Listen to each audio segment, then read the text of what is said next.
I have the daunting task of presenting in 30 seconds the very extensive academic career of Professor Gérard HIRIGOYEN.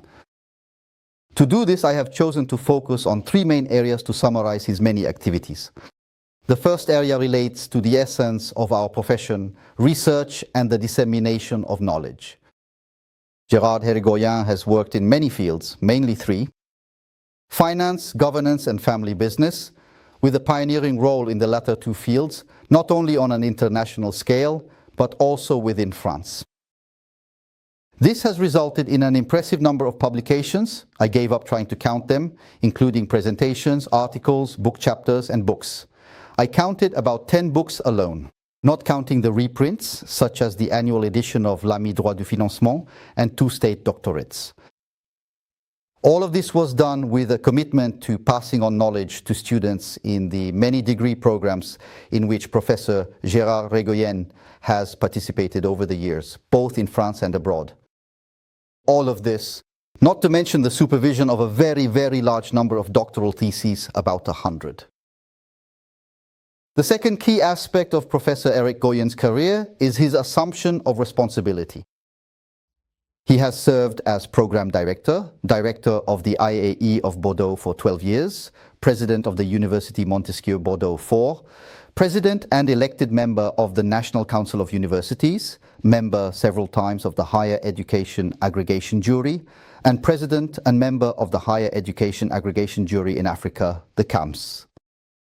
Founding president of the French Management Society, and the list is not complete. The least we can say is that serving our community has always been among Professor HIRIGOYEN's top priorities throughout his entire career. This commitment has moreover been recognized, as Gérard HIRIGOYEN is a Knight of the Legion of Honor and a Commander in the Order of Academic Palms. The third pillar of Professor HIRIGOYEN's career is international development. And tireless traveler, Professor Gérard HIRIGOYEN has traveled the globe in service of the internationalization of his university, and more generally to support the presence of French higher education abroad and to help the development of our foreign colleagues' universities.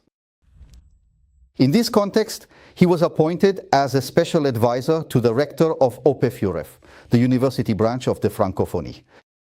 He has taught courses all over the world, relocated numerous degree programs to be closer to students, and supervised many doctoral theses by foreign students. Let's not go on. Professor Gérard HIRIGOYEN is a citizen of the world who brings honor to our profession and our field. On a more personal note, because a purely professional portrait cannot ignore the person behind it, I would add that Gérard is a loyal and faithful friend, a free thinker who truly thinks and is not just a thinker. In short, someone with whom it is always a pleasure to share a meal.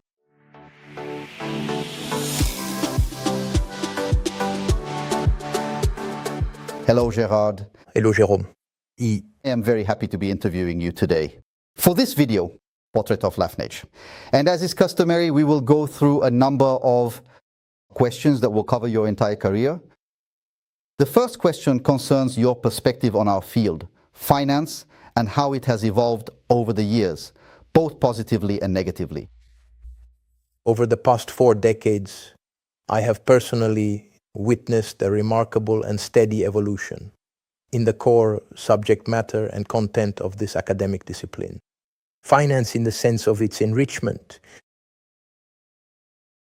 In the very early stages of the industry, finance was essentially, if you will, a form of strictly institutionalized finance centered around a specific book, which was a definitive reference work at the time, known as Georges de Palin's book, and it utilized an extremely rigorous and accounting-based approach to the field. And gradually, thanks to the work, if you will, of theorists, finance became more and more scientific. And it found its, if you will, theoretical content. There was also something that, for me, truly enriched the discipline, and that was the use of organizational theory, particularly, if you will, through the contribution of theories like agency theory, which have greatly contributed, if you will, to enriching the content of finance. In other words, I believe that over all these years, finance has become a discipline in its own right, and it is extremely interesting to teach. And it has benefited from all the contributions of research, particularly, if you will, from American research. And it has also gradually managed to move away from its somewhat strictly economic origins. Thank you. So, to connect with your answer, we were just talking about the field of the profession. If we now turn to the profession itself, what is your perspective on the changes that have affected our work as teacher researchers?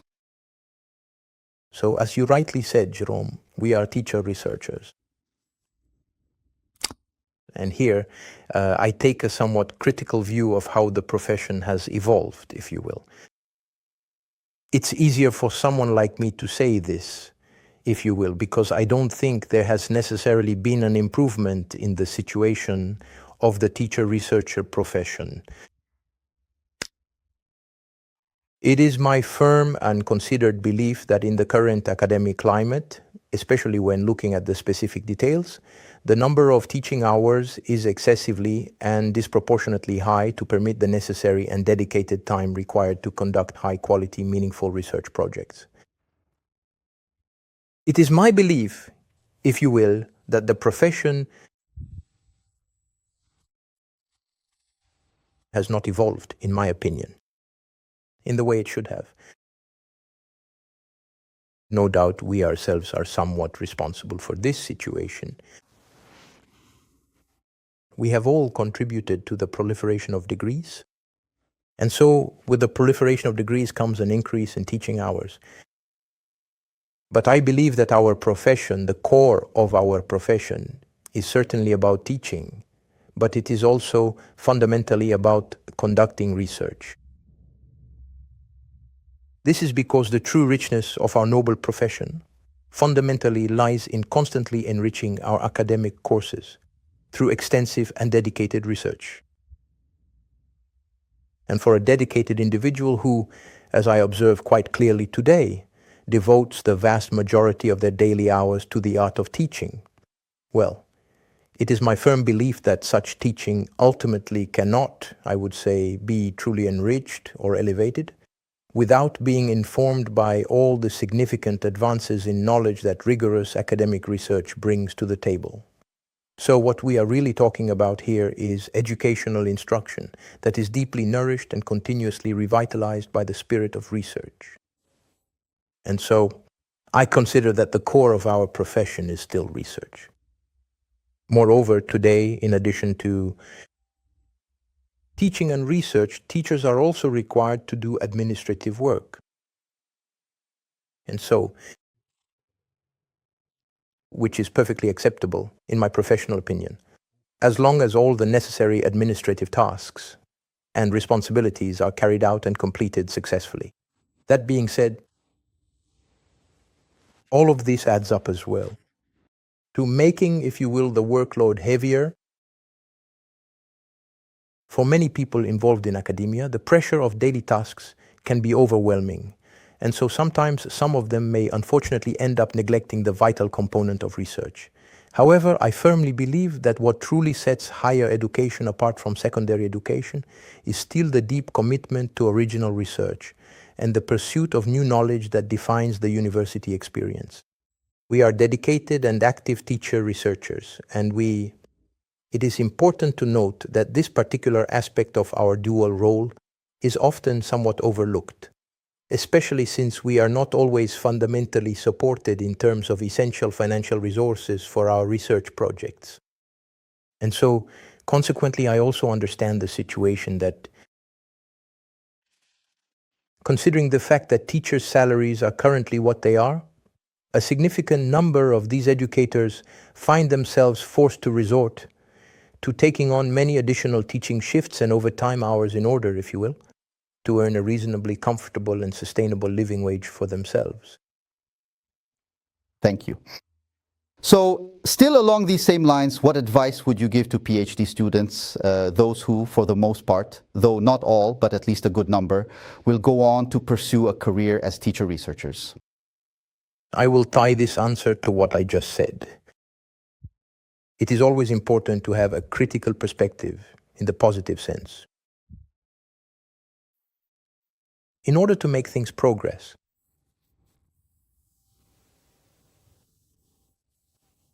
as for me, I have devoted my professional life to public service and to the service of higher education. I am very proud of that. I have had the wonderful opportunity to mentor and guide others, many young PhD students. When students are in the middle of preparing their complex academic dissertations. So, the best piece of advice I can possibly give to you today can be easily summed up in 4 very fundamental words. First, rigor. Rigor. Rigor, rigor, rigor. You must be rigorous. The second point is having determination. You must be determined. Just as the famous French philosopher Ayant once famously remarked, believe that you will know how to want and do not give up on that belief. The road is difficult, but what is straightforward and simple is completely lacking in any real interest. Rigor, determination, confidence. You must have confidence. Confidence in yourself, especially in difficult times, and also having complete confidence in your thesis advisor. It is essentially a moral contract. And this profound sense of inner confidence should not be grounded in simple mathematical calculation, nor on opportunism. A true relationship of trust allows you to move forward. And finally, I will end with humility. Every dedicated scientific researcher must remain deeply humble and grounded, especially when the results they obtain are exceptionally significant and groundbreaking. And I truly believe that the more significant and impactful the results they obtain, the more they should reflect on their work. The much more profound the deep-seated feeling of genuine humility must be within oneself. Humility is a great thing, because the researcher, even if they have achieved, which is often the case in many research projects, interesting, rich, and innovative results, must always remember deep down that they still have progress to make. And I believe that the advice, I tried to apply it to myself. I carefully instilled it more into them. Rigor, determination, confidence, and humility. I think these will be good pieces of advice for future PhD students. So now, let's move on to more personal matters. Beyond the judgments and advice you can give to others, perhaps on the one hand, mention one of your greatest achievements or one of your greatest satisfactions. And then, not a failure, but a regret you might have regarding your very full and very rich career. When you look, if you will, when you climb the mountain and look down into the valley and the valley itself, for me, it's all those years gone by. Of course, as you might expect, there are certain factors. Those are achievements that one can be truly proud of, but you feel even more proud to have been able to play a meaningful part in helping to bring them to fruition. while constantly and sincerely hoping that they will continue to last for a long time. So there would be many different things, if you like, that I consider very important, having always been dedicated to the service of action. And the incredible good fortune I had to receive, thanks to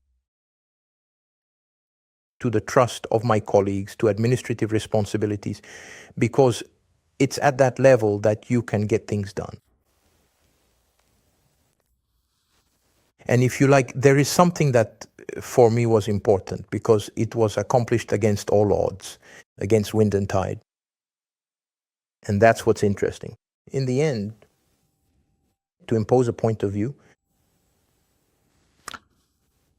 and only power allows you to impose it often, which can be a power of influence in the sense that Mintzberg describes. Well, I would tell you that takes me back to the years around 1995, when I imposed apprenticeship at the university. At a time, if you will, when no one believed in it. And absolutely no one at the entire university, really knew exactly what a professional apprenticeship actually meant. There was a lot of ridicule and a lot of constant mockery. And still the trust that was placed in me, so well, if you want to get into this, we'll let you do it.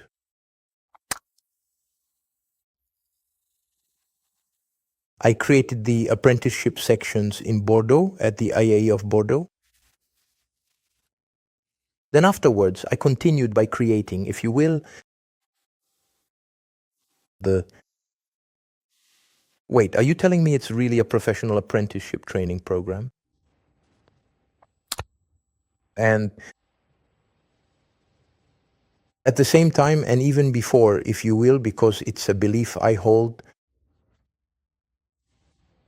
another major point of personal pride, which actually came much earlier, but was still extremely important to me, was back when I was elected director of the IE of Bordeaux. It was having doubled at the time the DSS programs, initial training, continuing education. It was designed precisely to allow, if you will, certain motivated people to be able to successfully access a higher education diploma and achieve their academic goals, and to develop continuing education. So I believe that continuing education and then, if you will, apprenticeship, I'm proud of that. Yes, I'm very proud of it, because in the scholarly and academic circles of that era, today it's an entirely common and standard practice to talk about these things. But back then, it was considered quite an unusual and revolutionary concept. And it really wasn't integrated into the local academic culture or mindset, at least not in the city of Bordeaux. Regarding regrets, listen, I won't be answering that question, because, as you know, we all just do the very best that we can, given the circumstances. We've done some things and we haven't done others. And in the end, when I look back at all of it, no, I have no regrets.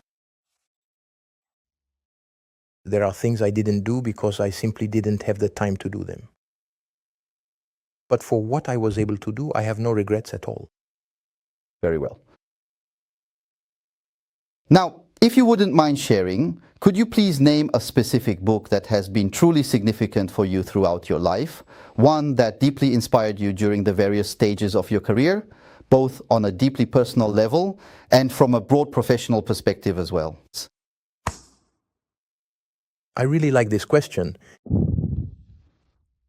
because first of all, if you like, to be perfectly honest with you, avid reading has been with me ever since, or I would say around the time I was 12 or 13 years old. Opening a book always provides the opportunity for an encounter. And there is indeed a very special book, which is still incredibly relevant to me today in my daily life, that has been extremely significant and truly influential for me. I will tell you which book it is, of course, but I spent some time reading through this book while getting myself ready at the time for an upcoming educational tutorial session. When I was a student in my third year of economics, for a course on the history of economic thought. And I had a presentation to do on François Quesnay and the physiocratic movement. And while doing research, by chance, I came across a book, which at first, one would not have thought it would help me with this presentation. And the book by Michel Foucault, The Order of Things.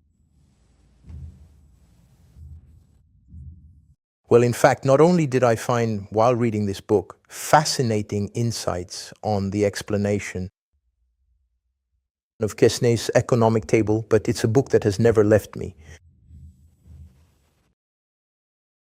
I always find a great deal of pleasure and satisfaction from engaging in this activity. It allowed me to deepen my understanding of Foucault's work.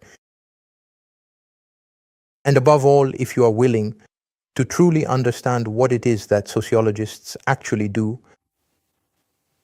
and what philosophers have been able to contribute in terms of knowledge and consideration of power. It was through reading Michel Foucault that I came to Mintzberg and the concept of power in organizations. Foucault was also a philosopher of power, of understanding powers and power itself. And if I became passionate about governance and about taking power into account, I surely owe it at the outset to Michel Foucault. And this personal book, I can truly assure you, is always kept very close to my heart.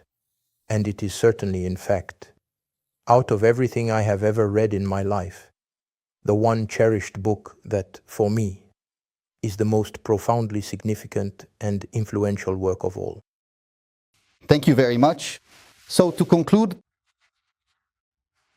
I would like to ask one final question, which concerns the incredibly important role that international development has played throughout your entire career, since you have traveled extensively across the globe, not only for your own personal pleasure, but also to support the strategic growth and development of our academic institutions. Could you give us your opinion, your perspective on the international dimension of our institutions, of our profession, perhaps with a special focus on a region of the world that has particularly attracted you, where you have been especially involved, Africa? Indeed, if you would like to know, earlier you actually asked me a question about the specific highlights of this situation. I could have mentioned the internationalization of the IAE of Bordeaux, first of all, and then of the university. By the way, the shift from international relations to internationalization. From the very beginning, I was convinced of the necessity for a higher education institution to broaden its space, I would say its territory. The territory of a university is not limited to the geographical area where the institution is located. The territory of a university is a conceptual territory.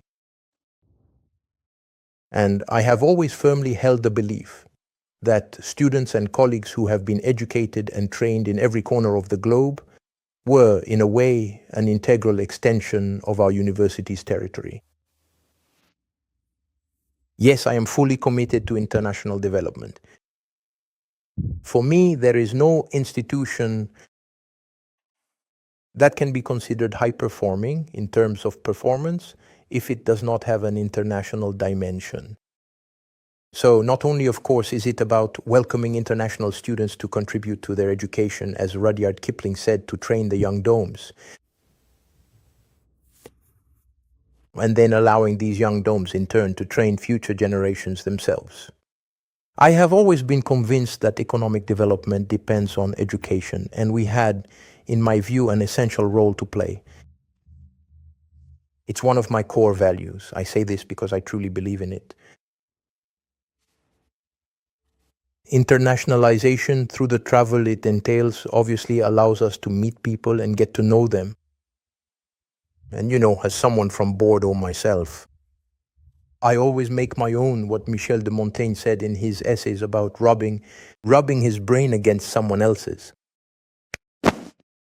So, rubbing your brain against that of others in order to better understand people and thus become more tolerant. Yes, there is a geographical area that has been dear to my heart, you could say, without getting emotional about it. It's Africa, and more specifically, sub-Saharan Africa as well as North Africa. I devoted much of my life to it, and in the beginning, with the support of the FNEJ, which helped me a lot, which helped us a lot, to set up a number of postgraduate degrees, DSS, DEA, and indeed to supervise many PhD students in Africa. For me, that was an important part of my career. And indeed, I had the pleasure of chairing the CAMES aggregation jury 3 times, which made it possible to provide Africa with a number of colleagues of very high quality. There is also North Africa, which was important for me as well, Morocco, Tunisia, where we have very good relationships. I fundamentally regret that at present, the University of Bordeaux,